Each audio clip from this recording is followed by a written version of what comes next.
Hey losers, I'm Coral. Welcome to Build a Slasher. This is an event I created. It will take place the month of January, and the point of this is to pick prompts to create a slasher story. So in this event, you will be able to choose your character archetype, your type of slasher, your location, and plan your escape. There are also two optional prompts, which is to choose a method of demise and to choose a time period.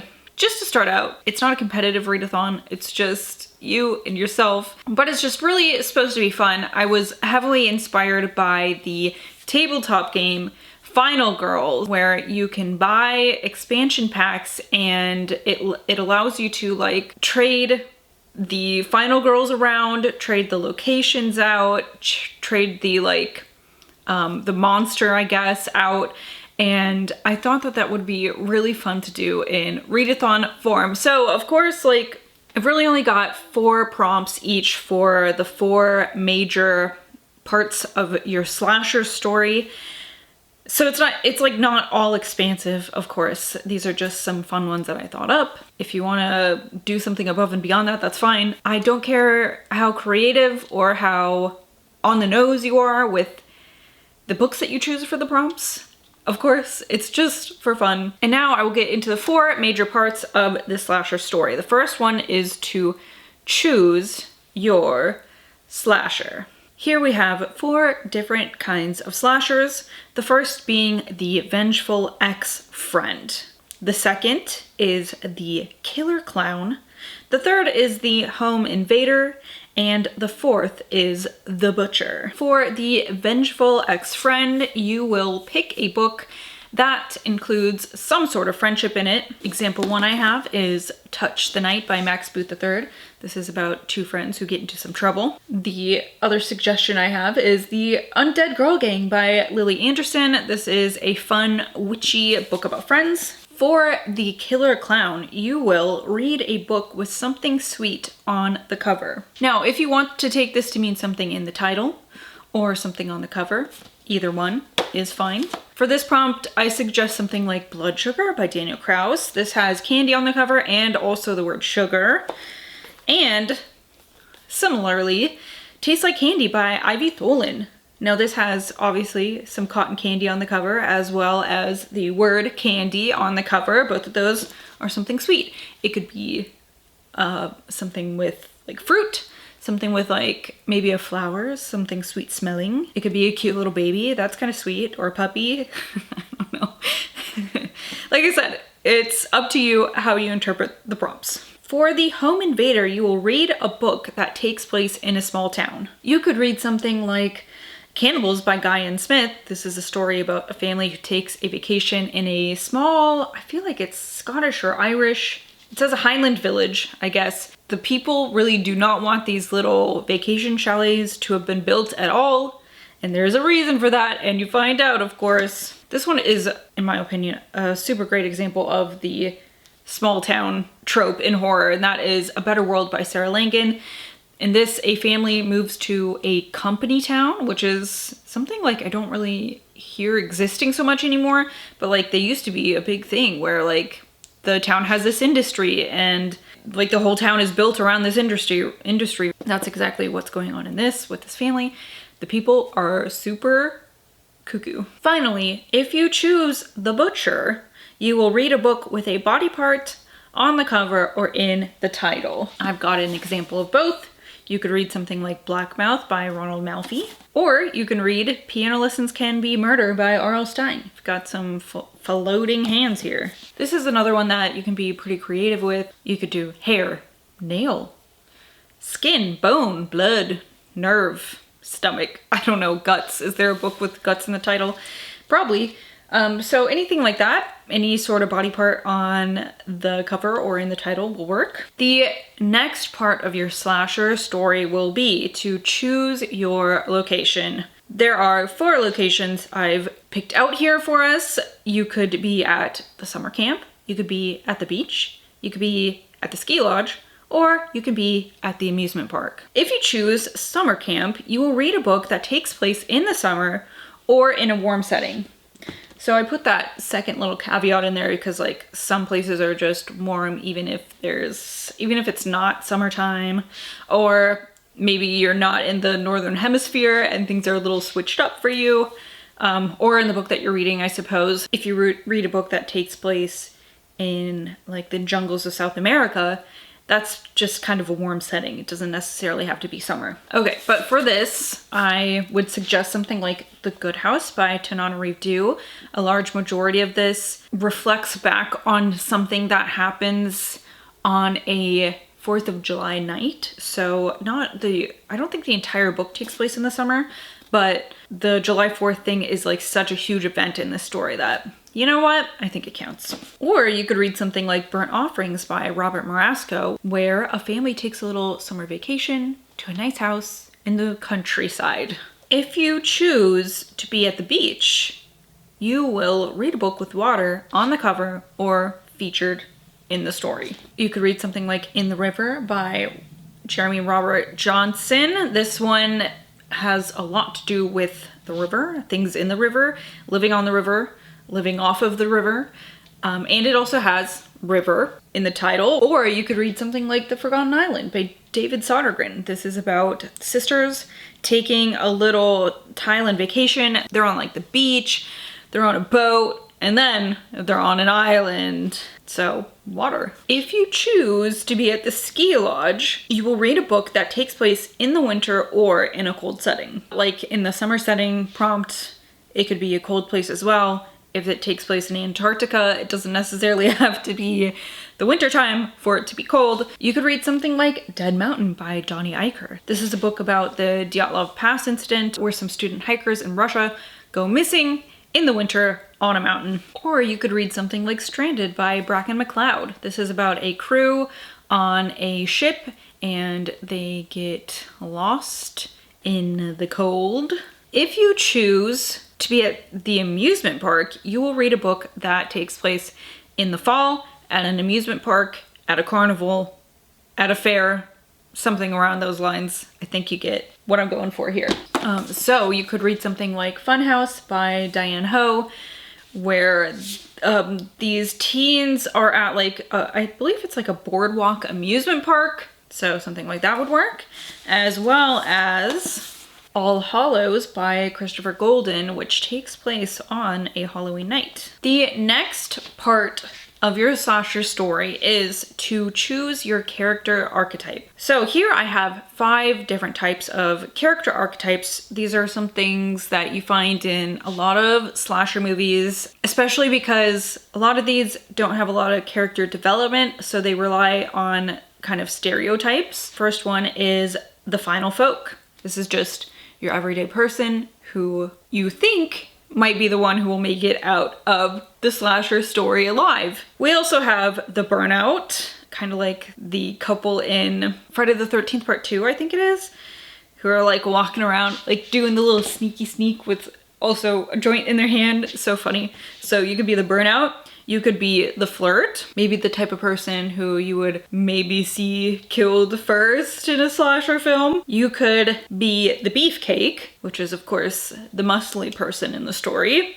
Or you can be the nerd. If you choose to be the final folk, you will read a book simply with a person on the cover. This one is pretty easy to fulfill. You could read something like The Other Black Girl by Zakiya Delilah Harris. Or you could read something like Inside Mari by Shuzo Oshimi. If you choose to be the burnout, you will read a book with plants or the color green on the cover. This one has a little bit of both. This is Gwen in Green by Hugh Zachary. Of course, it has green on the cover. It has the word green. That will count as well. And also, she is like coming up out of a swamp, and Gwen indeed has plants on her. Or you can choose something that's a little more on the nose. Grunt by Mary Roach, which is just a green book. If you choose to be the flirt, you will read a book with romance elements in the story. So for this, it could be a straight up romance book. It could be something more cozy. It could be something a little sexy like Ice Planet Barbarians by Ruby Dixon. It could be a book that's genre fiction with a romance in it like Bloom by Delilah S. Dawson.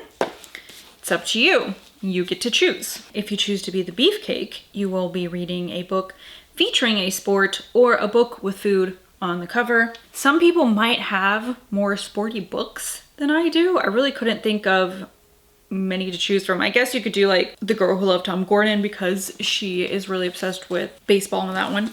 But two that I could think of that were on my shelves were The Only Good Indians by Stephen Graham Jones and Daphne by Josh Malerman. There are characters in both of these that play basketball. So there's that. You can get creative. Are they fencers? Do they do curling? I don't know, because I don't know of any books where they do that, but I'm sure they're out there. Any kind of sport is fine. Now, if you're going for something with food on the cover, you could maybe read something like The Lamb by Lucy Rose or Ripe by Sarah Eder. Okay, final character archetype. If you choose to be the nerd, you will be reading a book with science or sci-fi elements in it. Now this could be a totally straight up sci-fi book. It could be a sci-fi horror book. It could be like a nonfiction science book, that's fine. You could read something like Brainchild by Andrew Niederman. In this, the daughter is experimenting on her family.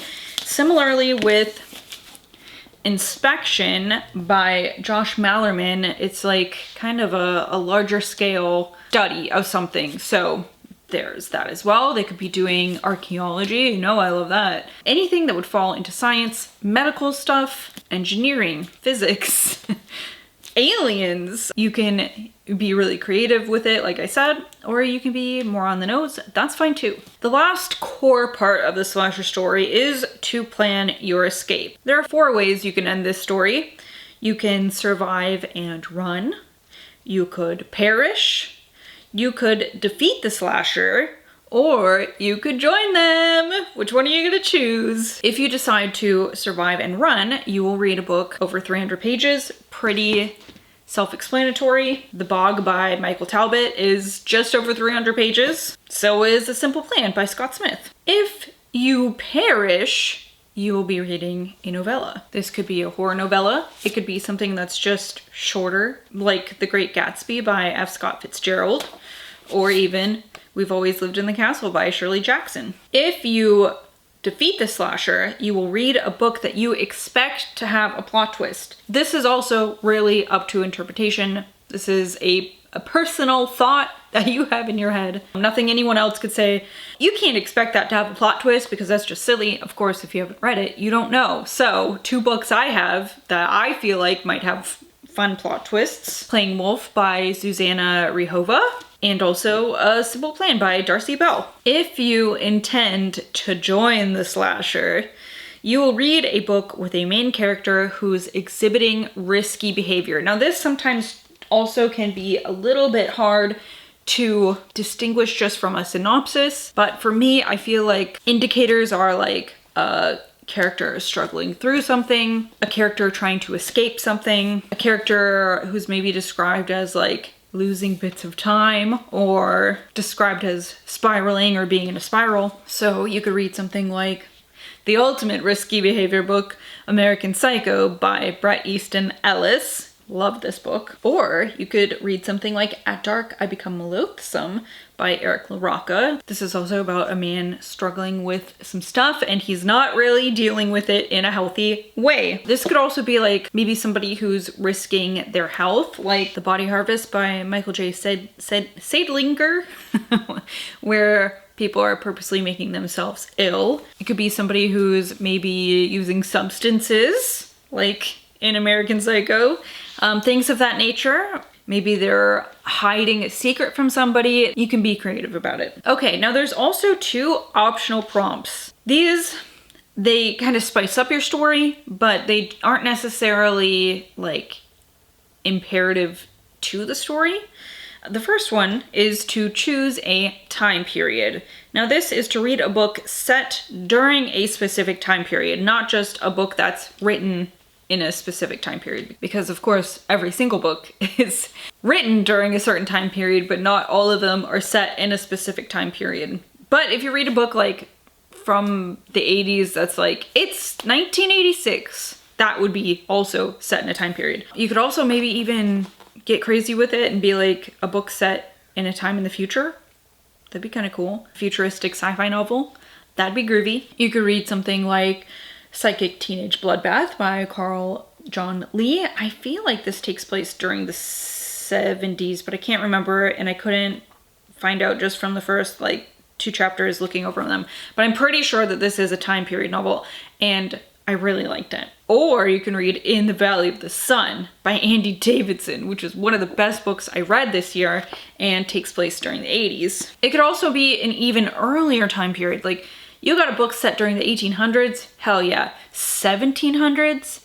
Hell yeah. It could be a history book, whatever you want to do with it. The final prompt is to choose a weapon. Now for this, you will read a book with a method of demise on the cover, and I think that this is the one that people can get the most creative with, in my opinion. You could be a little simple about it. You know, there is a blade on the Autumn Springs Retirement Home Massacre by Philip Fracassi.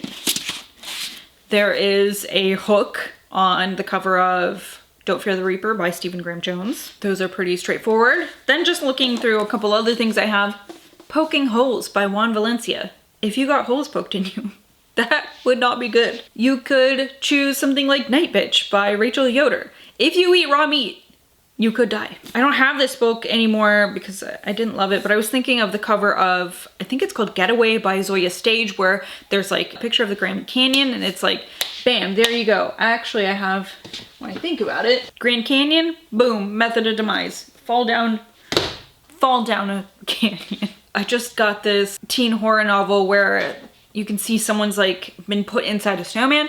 You could put inside a snowman, bam, you're done. So, I mean, like, you can be really creative about it.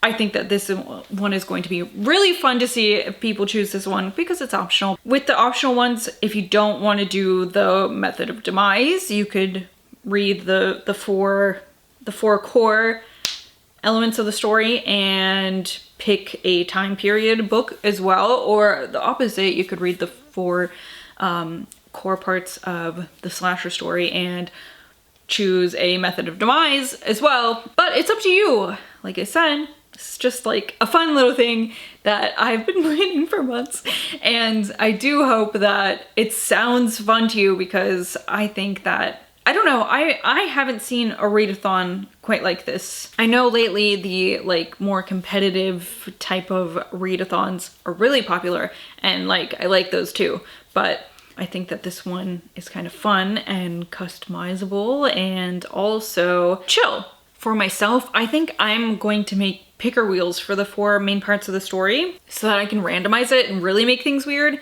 If you want, I can share those. I'm sure I can find a way to share an online picker wheel.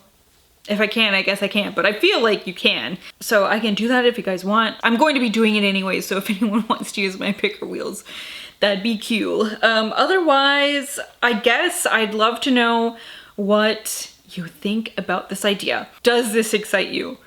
Do you think you'll be participating? I'd love to hear. Of course, as we get closer to January, if you put out any like TBRs or anything like that, or during January, if you're vlogging for Build a Slasher, I would love, absolutely love to watch your videos and to share your videos, share your Instagram stuff, all my socials outside of YouTube are of course in my description. And if you tag me in your YouTube videos, I would love to watch them. I'm really excited about this little baby idea, and I hope it goes somewhere. So let me know. I'm also really excited to see the type of slasher stories people come up with and what they choose for these prompts. So let me know if you're going to participate. I will be putting out a TBR closer to January. So look for that. Thank you so much. I will see you later.